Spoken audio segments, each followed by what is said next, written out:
Продолжуваме со разговор во студио. Наш гостин е Габриела Илиевска од независната советничка група Поинаку и поранешен председател на Советот. Габриела, благодарам што ја прифативте поканата за гостување. Ви благодарам за поканата, поздрав до гледачите и навистина ми е мило што сум гостин во вашето студио. Поводот за ова интервју е токму новоформираната работна група при Министерството за правда, која што ќе прави серија на измени во изборниот законник. Практично дел од тие работи лично и вас ви беа пречка на последните локални избори, каде што вие завршивте втора. Не се пласиравте, односно немаше воопшто втор круг во Битола, но позади вас остана Социјалдемократскиот сојуз. Од тука прашањето дали вие сте вклучени во работната група, бидејќи и вие, како што реков, пред локалните избори имавте серија на забелешки околу вашето учество во изборите. Па, како представник на Поинаку можам да кажам дека ние имаме позади нас 3 изборни циклуси како независни и бевме едни од првите кои што настапија за прв пат во историјата на државата како независна група и влегоја во Совет на општина Битола како независни советници. Она што го кажавте и вие е формирањето на новата група, како и се друго во нашата држава. Ако сакаш да ги разводниш работите и да не ги направиш онака како што треба, формираш групи. Пред локалните избори бевме сведоци на низа состаноци, серијали во врска со начинот на кој што ќе настапат независните и навистина ми е жал ова што ќе го кажам, меѓутоа во тој период имав чувство дека ние како независни кои што сакаат да излезат на избори, буквално ги молевме оние што сме ги избрале во парламентот да ни овозможат да учествуваме. Значи ништо повеќе од тоа, бидејќи тогаш имаше еден вид на вакуум и не беше дефинирано на кој начин ќе се или на кој начин ќе можат да се кандидираат независни и советници и кандидати за градоначалници. Ние буквално одевме од врата на врата, тропнавме кај сите, баравме начин да излеземе на избори. Значи не зборуваме ние за финансирање или за некаква помош. Буквално баравме да ни го возможат она што ни следуваше согласно устав. Тоа беше навистина лошо искуство и мислам дека како, зборувам сега во мое име, како кандидат кој сакаше да излезе на тие избори, кој излезе подоцна, мислам дека буквално ме умори тој процес, бидејќи на крајот се запрашувате како може во мојата држава, каде што јас живеам, каде што плаќам даноци, каде што си ги плаќам сметките и каде што сакам да направам некаква промена, да молам да бидам иста со оние кои што треба да ги почитуваат законите. Навистина беше доста лошо искуство и истото заврши, да не речам буквално пред сам почеток на изборниот циклус. Како независен и како независна група многу е тешко кога не можете да ги планирате другите работи и сте во некаков вакуум со тој правен процес. Значи се друго имавме ставено во втор план и мислам дека дел од самата кампања не беше условена, смалена, скратена и така натаму, буквално заради таа измена на законот. Сега се формира некаква група. Колку таа е инклузивна, кога знаеме дека и на последните избори имавме голем број на независни листи, дел се одлучи и за формирање на политички партии. Колку е инклузивна, бидејќи вие не сте дел од таа група? Значи вака, прво формирана е група која што ќе решава за идниот изборен законник, каде што се вклучени само партиите. Може би песимистички звучи од мене, меѓутоа јас не можам да очекувам дека некој во таа група ќе мисли на мене или на тие што како мене сакаат да бидат независни и дека ќе направат некакви услови кои што ќе ни овозможат подобар начин да излеземе на избори, дали биле парламентарни или биле локални, сеедно зборуваме за измената. И мислам дека она што се нарекува независност, некако тие представници на политичките партии го ставаат во втор план, бидејќи нормално секој си го гледа сопствениот интерес, а интересот на независните нема кој да го брани во таа група. имам некоја информација дека законски не можело да бидат вклучени, дека треба ние да ги кажеме нашите забелешки, меѓутоа да расчистиме една работа. Избраниците во парламентот се избраници на народот.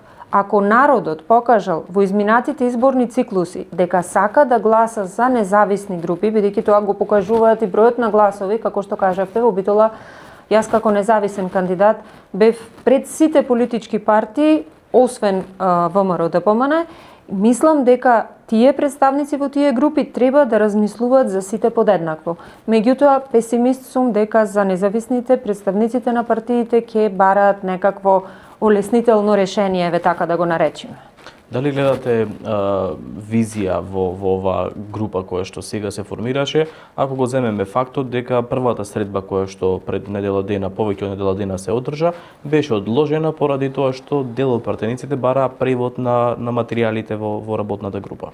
Не верувам дека нешто сака да се смени, бидејќи претходниот пат кога ден пред да се закаже седницата за измена на изборниот законник, исто и од некои други причини немаше мнозинство, не се сеќавам точно на причините, меѓутоа и тогаш се прекина и ние бевме веќе во изборен процес кога се одлучуваше иднината на начинот на кандидирање на независните. Така да мислам дека, како што кажав и претходно, во таа група нема кој да ги брани интересите на независните. Може би ќе се донесат некакви измени во врска со партиите, меѓутоа во овој контекст на независните не очекувам дека некој ќе се заложи. Се надевам дека ќе се изненадам, меѓутоа за сега моето мислење е тоа. Во речиси сите извештаи на ОПСЕ и на ОДИХР читаме дека проблем се од една страна финансирањето на самите политички партии, односно кампањата која што се спроведува, која речиси целосно се финансира со пари од граѓаните, од буџетот, и од друга страна рекламирањето во медиумите, кое исто така се покрива со пари од буџетот. Но во тие пазари и пари вие не сте вклучени. Па колку може од тука да зборуваме за една рамномерна битка на избори, кога од самиот старт некој е во некоја полпозиција? Па точно, значи ние како независни излегуваме на избори и треба да ги исполниме истите услови како партиите, а немаме апсолутно никакви привилегии, така наречени привилегии, како што имаат партиите. Партиите добиваат државни пари. Значи, кога велам партиите, буквално зборувам за сите партии, бидејќи секоја партија си има финансирање од државата.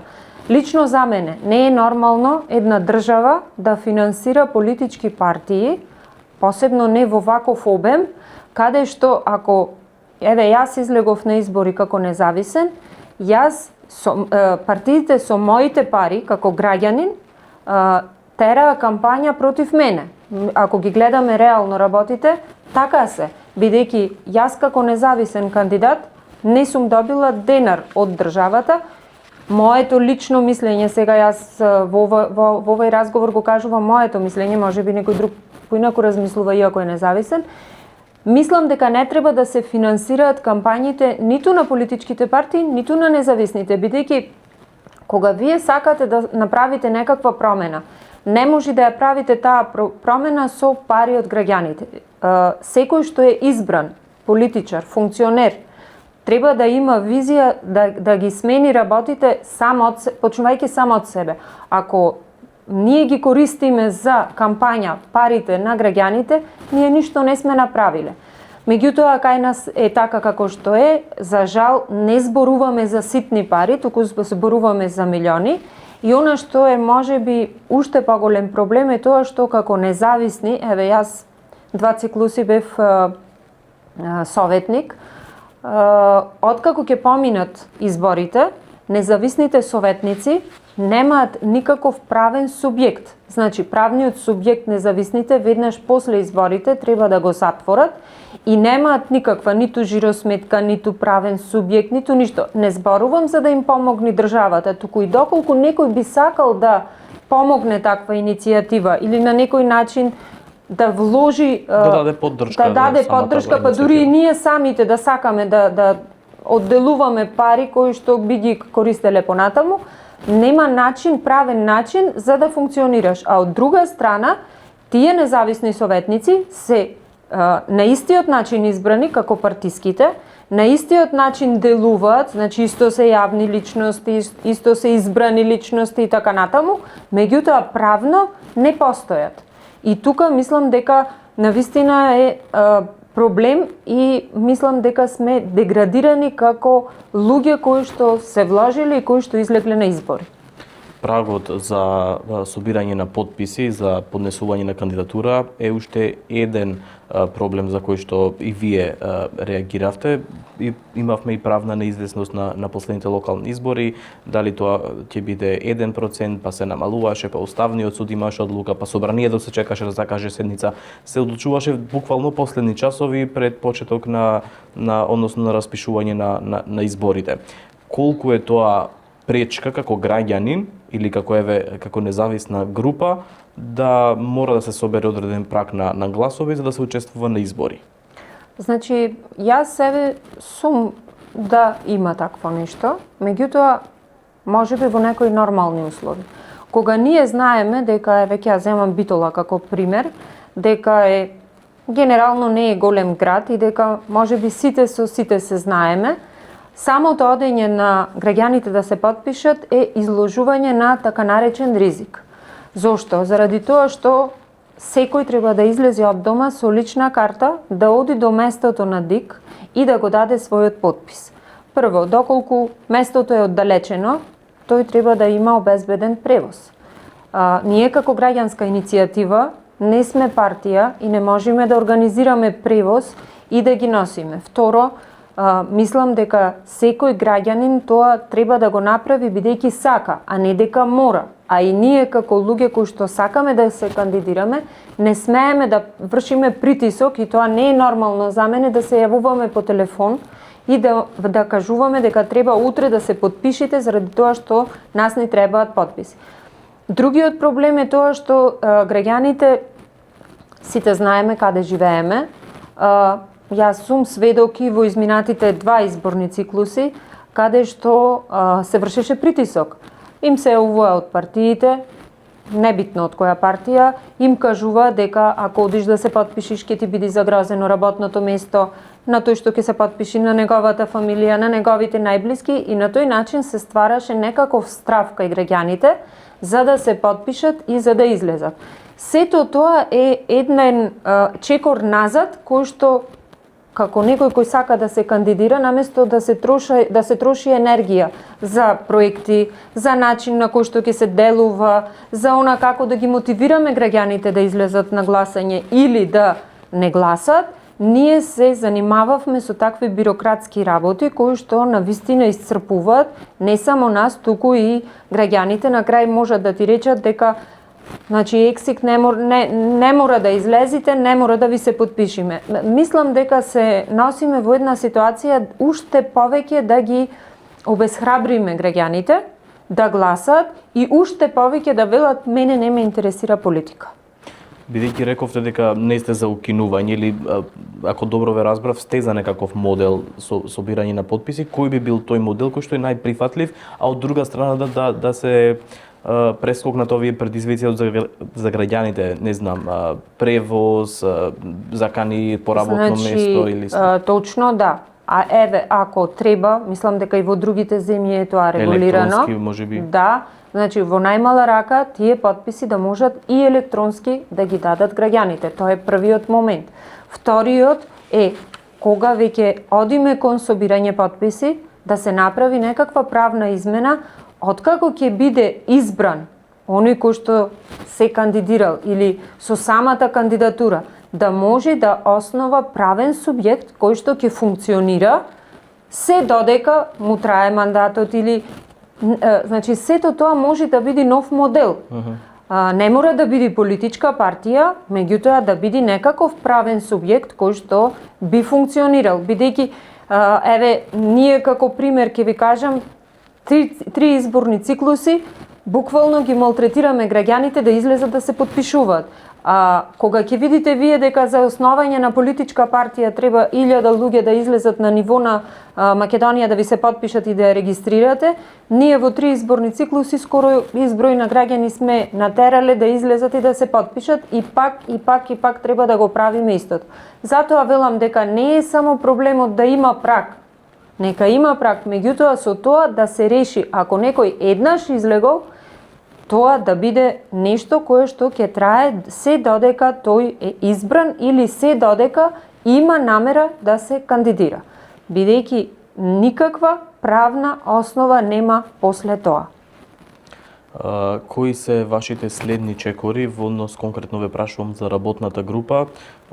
Сведоци сме како завршуваат најголем дел од тие работни групи, многу често без никакви промени, без никаков исход. Кои ќе бидат вашите следни чекори доколку повторно се соочите на следни избори со истите предизвици кои што претходно ги имавте? Јас ви кажав и на почетокот, ќе повторам пак.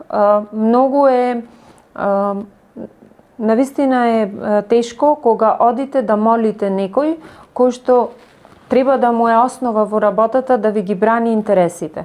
Јас бев на неколку состаноци претходно, сум контактирала неколку од пратениците и мислам дека навистина е проблематично тоа да се гледаме, да се договараме, да ги молиме, па некој сака, па некој не сака, а да мора да знаат и гледачите и вие и буквално пратениците од власта не изигнорираа. Значи не се согласија ни состанок да имаме.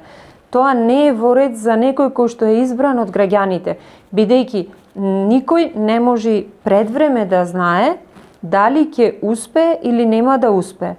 Тој игнорантски однос на пратениците во тоа време, зборувам за пратениците на власта, беше навистина поразителен за сите нас, бидејќи ние не баравме нешто кое што не ни следи нас со устав. Ние баравме едноставно да закажат седница, да донесат некаква одлука и согласно таа одлука ние да излеземе на избори.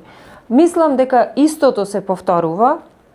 Мислам дека на истиот начин и сега ќе се оди со тој изборен законник, бидејќи партиите видоа дека граѓаните сакаат независни кандидати и дека тој тренд почнува се повеќе и повеќе да расте.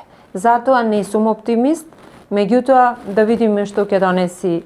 Во догледно време би требало да добиеме некакви информации, меѓутоа само како што кажав, самото не вклучување на независни кандидати, односно луѓе представници на тие независни групи во таа работна група, за мене значи дека повторно ќе имаме некаков проблем. Да, добро, но очигледно дека на политичките партии не многу им одговара тоа да има што повеќе независни групи и особено во советите. Тоа знаеме дека бројот на независни, еве конкретно во Битола, се зголемува од година во година. Вие, ќе ве навратам на самиот почеток, завршивте втора, за колку гласови не успеавте да преминете односно воопшто да има втор круг и кои се вашите идни планови со оглед на тоа што бевте кандидат за градоначалник и не сте моментално во Советот на општина Битола? Значи, мислам дека околу 190 гласа беа пресудни за да има втор круг. Она што на овие избори им помогна, да речам, на партиите е тоа што дел од гласачите не излегоа на гласање. Мислам дека она што ние треба да го направиме во овој момент е да поработиме на тоа да се врати размислувањето кај граѓаните дека промените доаѓаат само со излегување на избори и со гласање. Не може да имаме промени доколку некој не излези на гласање. Мислам дека не успеавме доволно да ги убедиме да излезат, меѓутоа јас не ги укривувам, бидејќи сме сведоци на се поголеми и поголеми разочарувања од страна на политичарите и дека секој изборен циклус се јавува некаква енергија која што ветува многу и која што веднаш после изборите буди едно разочарување кај граѓаните. Она што јас можам да го кажам за последните избори е дека многу често во кампања ми велеа дека треба да се јавувам по телефон кај луѓето, дека треба да ги терам и да ги прашувам дали излегле на гласање или не, дека единствен начин во државата за да победите на избори се да имате пари.